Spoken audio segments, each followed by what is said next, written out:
Hello everyone, welcome to Scholars Kolkata. I'm Gaurav Chatterjee and today we are going to learn something about some basic concepts of chemistry. So let's start. So let's start with some basic concepts of chemistry. Now first of all, here is molecular mass.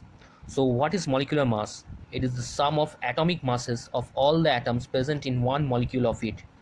Since molecules are made up of atoms, so sum of the masses of all the atoms present in that molecule will make the mass of the molecule itself. So molecular mass is the sum of all the atomic masses that are present in that very molecule. Or we can say that molecular mass is the actual mass of one molecule of that substance divided by 1/12 of the mass of an atom of carbon. So carbon's atomic mass is 12, so it is divided by 1 by 12 in order to get the molecular mass. Why carbon is taken? It is taken as a standard to measure. Now if we come to gram molecules, how many grams of molecules are present? So that will be mass in grams divided by molecular mass.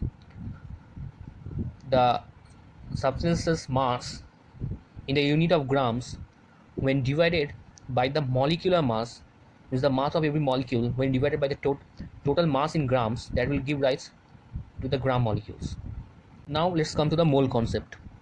Now experimental evidences shows that the number of atoms that is present in 1 gram atom of any substance, that will be always equal to the number of atoms in 1 gram atom of carbon whose atomic mass is 12.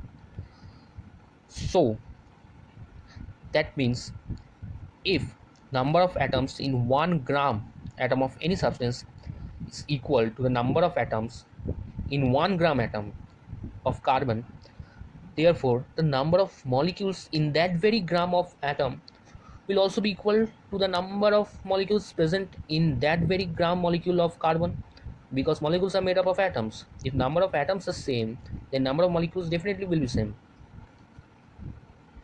Now by mass spectrometry, it is the procedure by using mass spectrometer, it is found that mass of one carbon atom is equal to 1.992648 into 10 to the power 23 gram.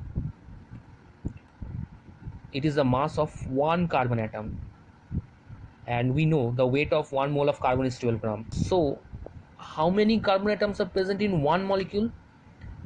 If the weight of 1 mole of carbon is 12 and the mass of one carbon atom is this 1.992648 to the power minus 23, so how many carbon atoms are present will be in 1 mole? This is the basic mathematical rule. We will divide this to find out how many number of atoms are present in that very mole, and this is the Avogadro's number. So Avogadro's number is actually 1 mole in general, that is equal to 6.022 on an average into 10 to the power 23 particles. That means 1 mole of atom equals to 6.022 into 10 to the power 23 atoms. 1 mole of molecules equals to 6.022 into 10 to the power 23 molecules. 1 mole of ions equals to 6.022 into 10 to the power 23 ions. 1 mole of electrons equals to 6.022 into 10 to the power 23 electrons, and so on and so forth. Now let's come to the molar mass. What is molar mass? It is actually the mass of 1 mole. The mass of 1 mole of a particular type of any elementary entities, that can be atoms, molecules, ions, any elementary entities, that is expressed in grams. When 1 mole mass is expressed in grams, that gives rise to molar mass.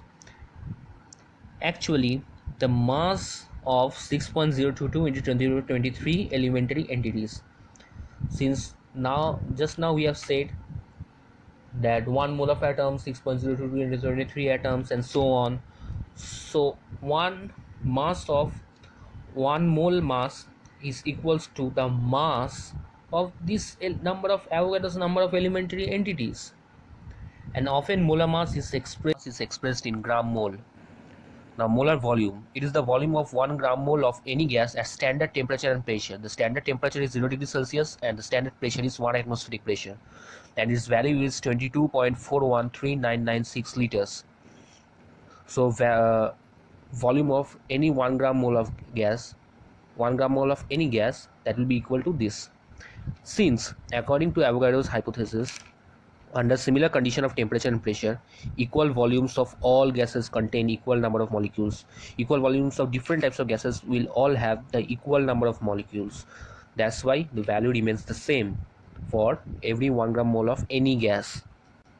Now, formula mass. It is the sum of atomic masses of all atoms present in the chemical formula of the substance. The sum of the atomic masses of all the atoms present in the chemical formula, in any chemical formula, like here is H2O. The sum of the atomic masses, each atom, 2 hydrogen atoms, 1 oxygen atoms, the sum of the masses of each atoms represent the formula mass. Okay, the formula mass is the sum of the atomic masses of all the atoms present in the chemical formula, in that very chemical formula. Okay, since the chemical formula of water is H2O, so the formula mass of H2 is 2 into 1.008 atomic mass of hydrogen plus 16.0, that is atomic mass of oxygen, and that is equals to 18.016 AMU, that is atomic mass unit. Now there is a difference between formula mass and molecular mass. In some cases, in some molecules, the formula mass is not the same as the molecular mass. The chemical formula and the molecular formula might be different in some cases. For example, in case of AlCl3 and Al2Cl6, the chemical formula is AlCl3, but the molecular formula is Al2Cl6, that is aluminum chloride. Why this chemical formula and molecular formula differs? Because they remain in this form, in free state. They remain bind to each other, but the chemical formula stays the same. Now, formula mass of aluminum chloride, AlCl3, that is 1 into 26.98, that is the mass of aluminum, atomic mass, plus 3 into 35.45, that is the atomic mass of chlorine, that gives rise to this. Similarly, molecular formula, since Al2Cl6, okay, combination of 2 AlCl3, you can find that. So 2 into the same, that's Cl6, so 6 into the atomic mass of chlorine, that gives rise to this. So this is the difference between chemical formula and molecular formula. When there is different, that gives rise to the difference in formula mass and molecular mass. Now, the various relationship involving mole. If we consider 1 mole to be at the center of this chart, you can see 1 mole of a gas at standard temperature and pressure occupies a volume of 22.4 liters. We have already gone through that, and possess mass in grams. If we convert that mass in grams, that will give rise to molecular mass. Similarly, 1 mole of atoms, we know Avogadro's number 6.022 into 10 to the power 23 atoms, and that possesses mass in grams. If number of atoms that is present, we can denote that in grams, we can convert that in grams, mass in grams, that will give rise to atomic mass. 1 mole of an ionic compound contains Avogadro's number 6.022 into 10 to the power 23 units, and that possesses mass in grams. If that ionic compound contains these very units and that can be converted into grams, that will give rise to formula mass. We have already gone through that. And 1 mole of molecules will also give 6.022 into 10 to the power 23 molecules. 6.022 into 10 to the power 23 remains same because it's Avogadro's number, and if that is possess mass in grams, that will give rise to molecular mass. So the molecules, from molecules we will get molecular mass naturally. So this is the end of this section. In the next section we are going to talk about molarity.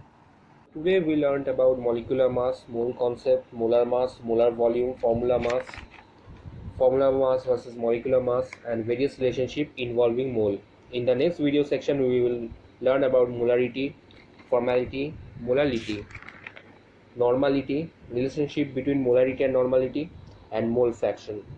Thank you.